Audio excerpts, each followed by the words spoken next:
संभल के मौलवियों और मस्जिद कमेटी के लोगों को भी संभल प्रशासन ने साफ साफ और दो टूक हिदायत दी है कि कोई भी कानून अपने हाथ में ना ले, शासन के आदेश को पालन कराने में प्रशासन की मदद करें और अगर किसी ने भी लाउड स्पीकर बजाया तो वो कार्रवाई के लिए तैयार रहे। Bureau report, Republic Bharat. यानी उसको मौलवी बनाना चाहते हैं, कटगुल्ला करके और केस को ले जाना चाहते हैं, ये नहीं चल सकता। जिस आइडियोलॉजी से वो आती हैं, उनके किसी भी शख्स ने इस मुल्क की आजादी में हिस्सा नहीं लिया।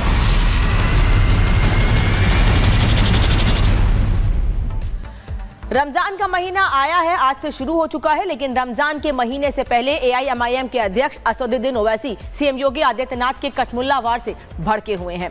ओवैसी बयान दे रहे हैं कि योगी आदित्यनाथ ने तो उर्दू नहीं पढ़ी है, मदरसा नहीं गए हैं, फिर क्यों सीएम योगी साइंटिस्ट नहीं बने? आखिर क्यों ओवैसी रमजान के महीने में सीएम योगी पर तिलमिलाए हुए हैं? पूरी खबर इस रिपोर्ट में देखिए।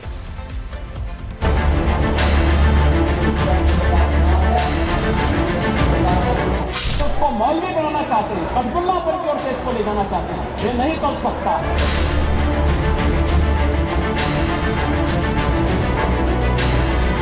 उत्तर प्रदेश के मुख्यमंत्री को तो उर्दू नहीं आती, मगर वो साइंटिस्ट क्यों नहीं बने, उसका जवाब वही दे सकते हैं।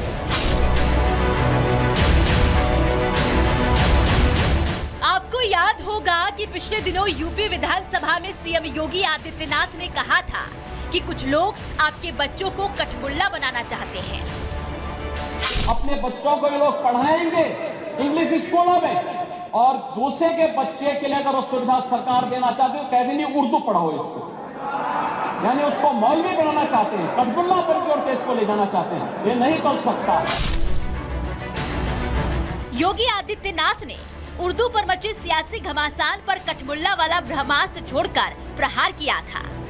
उर्दू का गुणगान करने वाली समाजवादी पार्टी और उनके नेताओं को आईना दिखाया था। तब मामला विधानसभा में ही उलझ गया था, लेकिन सीएम योगी के इस बयान से भाईजान को पता नहीं ऐसी क्या दिक्कत हो गई कि सीएम योगी के बयान के 4-5 दिन बाद अब ओवैसी पलटवार कर रहे हैं। क्योंकि सीएम योगी आदित्यनाथ ने कहा था कि सपा नेता अपने बच्चों को इंग्लिश मीडियम स्कूल में भेजते हैं और आपके बच्चों को मदरसे में पढ़ाना चाहते हैं। तो सीएम योगी के कठमुल्ला वाले बयान पर पलटवार करते हुए ओवैसी अब सीएम योगी से पूछ रहे हैं कि आप क्यों साइंटिस्ट नहीं बने, आपने तो उर्दू भी नहीं पढ़ी। उत्तर प्रदेश के चीफ मिनिस्टर ने उत्तर प्रदेश की असेंबली में ये कहा कि उर्दू पढ़ना कठमुल्लाओं की तरह मौलाना बनाना की बात है, साइंटिस्ट नहीं बनते। अब जाहिर है उत्तर प्रदेश के मुख्यमंत्री को तो उर्दू नहीं आती, मगर वो साइंटिस्ट क्यों नहीं बने, उसका जवाब वही दे सकते हैं। सीएम योगी आदित्यनाथ ने तो विधानसभा में सिर्फ इतना ही कहा था कि समाजवादी पार्टी क्षेत्रीय भाषाओं के मुकाबले उर्दू को ज्यादा तवज्जो देती है, लेकिन ओवैसी ऐसे भड़के कि उन्हें लगता है कि सीएम योगी उर्दू के विरोधी हैं। भोजपुरी का विरोध किया, अवधी का विरोध किया, बुंदेलखंडी का विरोध किया और आप लोग अपने दैनिक जागरण में, दैनिक जीवन में इस प्रकार के आचरण के आदी हो चुके हैं। फराह गोरखपुरी का शेर क्या है सुनिए, ये बीजेपी आरएसएस वालों को बता रहा हूं, जो उर्दू बोलने वालों को कठमुल्ला कहते हैं। सरजमीन हिंद पर अक़वाम आलम के फराख काफिले बसते गए, हिंदुस्तान बनता गया। अब ये जो आर्गुमेंट इनका आरएसएस का है कि नहीं ये बाहर से आए, तुम भी बाहर से आए। ओवैसी ने तो हद ही कर दी। बयान सीएम योगी ने दिया था, निशाना समाजवादी पार्टी पर साधा था, लेकिन ओवैसी तो अब आरएसएस और पूरी बीजेपी को लपेटे में ले रहे हैं।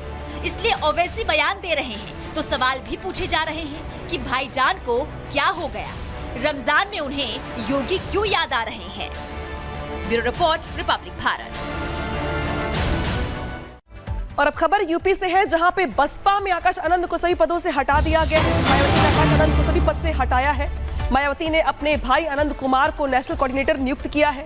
आपको याद होगा लोकसभा चुनाव में भी आकाश आनंद की ओर से जिस तरीके से बयान दिया गया था उसको लेके कि पहले ही कयास लगाए जा रहे थे कि पार्टी उनके इस बयानों से इत्तेफाक नहीं रखती है, नाराज चल रही है। खुद बसपा सुप्रीमो मायावती ने भी बीते कुछ मीटिंग्स में आकाश आनंद को लेकर कुछ टिप्पणियां की थी ऐसी। और अब बड़ी खबर यह कि मायावती ने आकाश आनंद को सभी पदों से हटा दिया गया है।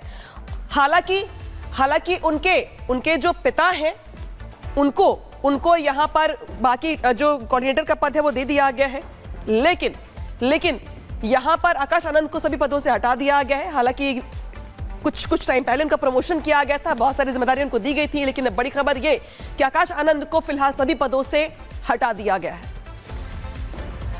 और मायावती ने सिर्फ यही ऐलान नहीं किया, मायावती ने इस दौरान कुछ प्रण भी लिए हैं। क्या प्रण लिया है ये आपको बता देती हूँ। उन्होंने क्या कहना है कि मेरे जीते जी कोई उत्तराधिकारी नहीं होगा, यानी पार्टी का कोई भी उत्तराधिकारी नहीं बनेगा जब तक मैं जीवित हूं। मायावती कह रही हैं मेरे लिए पार्टी सबसे पहले है, परिवार बाद में है। मेरे लिए पार्टी और आंदोलन सबसे पहले है। दरअसल इसके पहले भी मायावती आकाश आनंद पर कदम उठा चुकी हैं। आकाश आनंद ने जब लोकसभा चुनाव के समय प्रचार के दौरान, सभा के दौरान भारतीय जनता पार्टी के नेताओं के लिए अपशब्दों का इस्तेमाल किया था, उस वक्त भी उन्हें उत्तराधिकारी पद से, उनको उत्तराधिकारी से हटा दिया गया था। यानी कि उस वक्त भी उन्हें कन्वीनर बनाया गया था, लेकिन उस वक्त भी उन्हें पद से हटाया गया था। दोबारा जिम्मेदारी दी गई, दोबारा भी उनसे ये पद ले लिया गया है। अजय दुबे इस वक्त हमारे साथ जुड़ रहे हैं।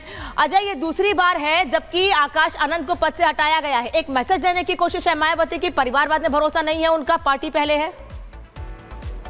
देखिए, पद से हटाया गया केवल यही खबर नहीं है, बड़ी खबर जो कमेंट्री उस प्रेस रिलीज में की गई है, जो उनके एप्टीट्यूड आकाश आनंद के और उसके अलावा आकाश आनंद के शादीशुदा जीवन को लेकर जो बात कही गई है, उनके अप्रोच में पॉजिटिविटी को लेकर जो बात कही गई है, तो तमाम जो बातें उस प्रेस रिलीज में कही गई है मायावती की तरफ से, ये इशारा करती हैं कि बसपा की राजनीति में आकाश आनंद के लिए चुनौतीपूर्ण स्थितियां बनती हुई दिखाई दे रही हैं। उनके ससुराल पक्ष का उनके जीवन में दखल और तमाम बातों को लेकर जो बातें कही गई हैं, इशारे तमाम वो करते दिखाई दे रहे हैं। इससे पहले लोकसभा चुनाव में हमने एकदम उफान पर देखा था आकाश आनंद को बसपा की राजनीति में, जो भाषण वो दे रहे थे, जो एग्रेसिव पॉलिटिकल कैंपेन वो चला रहे थे, और यकायक बीच चुनाव में डिरेल होती उनकी ट्रेन दिखाई दी जब मायावती ने उन्हें कैंपेन जो प्रमुख पद था उससे हटाया। फिर धीरे धीरे उनका डाउनफॉल होता हुआ बहुजन समाजवादी पार्टी की राजनीति में दिखाई दिया। और आज के दिन तो जो बातें कही गई हैं, ऐसा आभास हो रहा है कि आज की बैठक ही केवल इसी मुद्दे को लेकर थी, और अब आकाश आनंद की पॉलिटिक्स में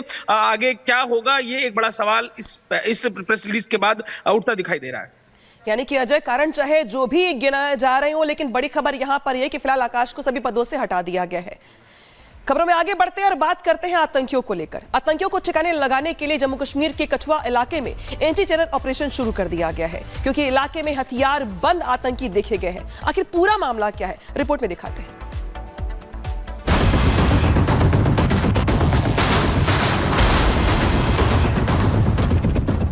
जम्मू कश्मीर में आतंकवाद का नामो निशान मिटाने के लिए सेना अलर्ट पर है।